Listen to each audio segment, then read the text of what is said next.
আমি সর্বদাই যার সঙ্গে ছিলাম, ভজন সাধন করতাম, কোনদিন তার কৃপা লাভ করতে পারিনি। আজ আমি তোমার জন্য রাধা দেবীর যুগল দর্শন পেয়েছি। আজ আমি ধন্য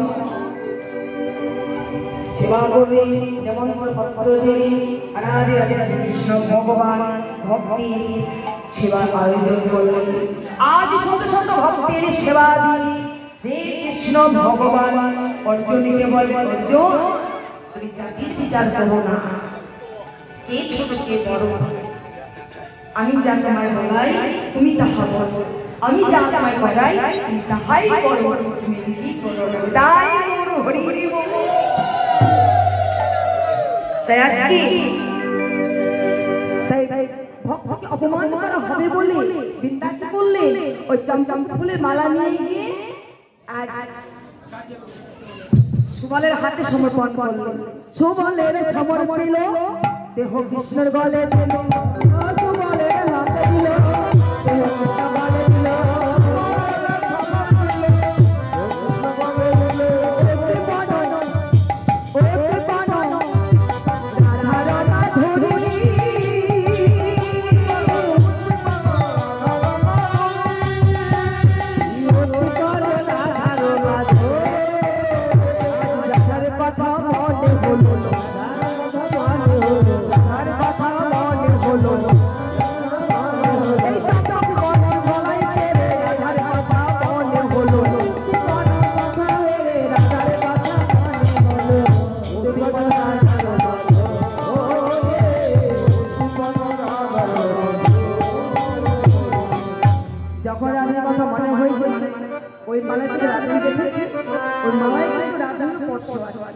যখন রাধার স্পর্শ পেয়েছি, গোবিন্দ রাধার অচৈতন্য হয়ে তুলায় পড়ে।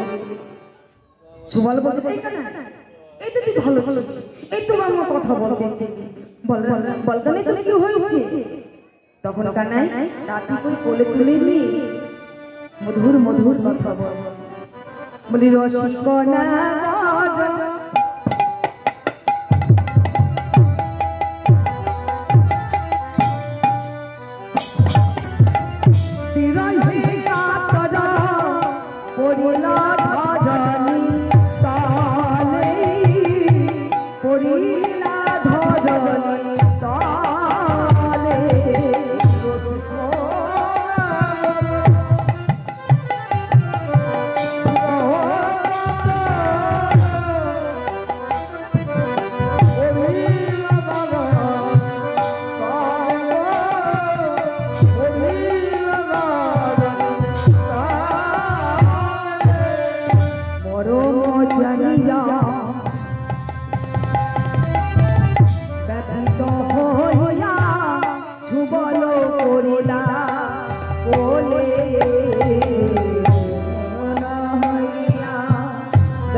যেই দিন আমরা ওই কালী দহে